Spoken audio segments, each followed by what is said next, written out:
Des, can you just walk us through the Yeah. first two throws? Yeah. What did Brennan see? What were you looking for? Yeah. And what went wrong? Yeah, so the first play of the game, we had a draw RPO on and try to attack the flats. And they blitzed us up the middle, and the guy dropped to the field. He worked back to the boundary. It was probably a little late, obviously a little late getting it back.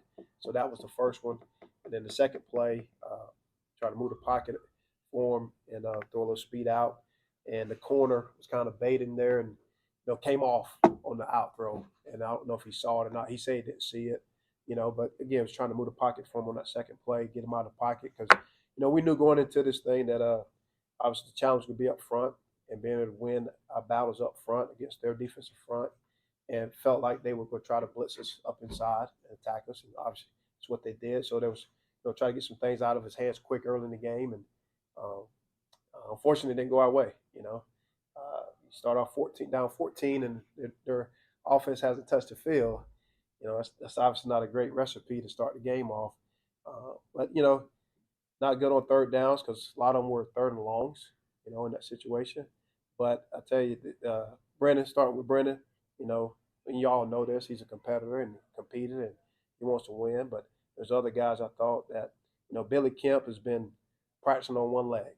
And he battled all game for us, played a lot of snaps. It's great to get Malachi, back out there getting some playing time and obviously productive and obviously excited about his future here. And JR missed a couple of days because of sickness, and he comes back in battle. So, I mean, there's a lot of growth. Obviously, not the results any of us want, not the start any of us wanted.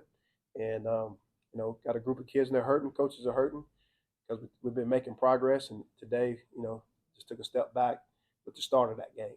And because they're a ball control team on offense, so it's really put us in a bad spot, from the start.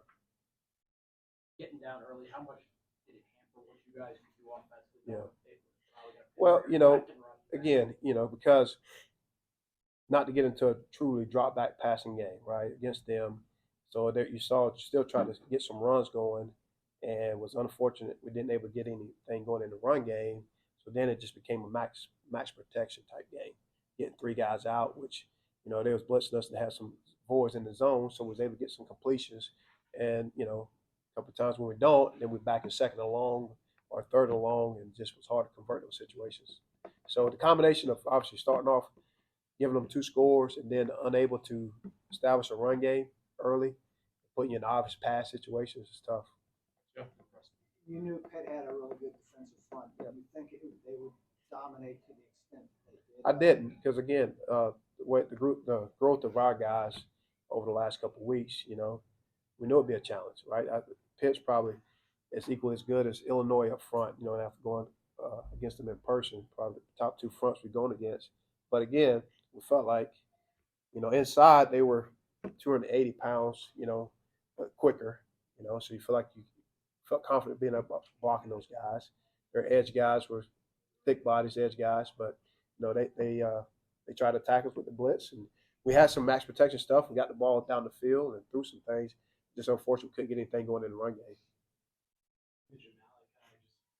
Over high on him coming out of the spring. Yes. Obviously, the injury is just kind of what you all saw. Exactly what we saw. Malachi had, going back to the spring, he had the best spring of the wide receiver group.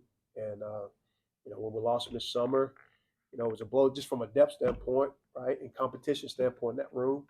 And credit to him, he's attacked his rehab and got himself into a position to be able to help us play these last couple of weeks. So excited for him and his future. Go Mike Craig and then Frank is back.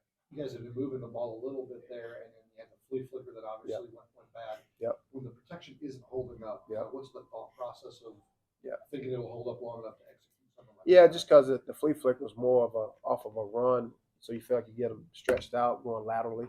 At that point, just trying to be aggressive, take another shot off the sheet, throw back work.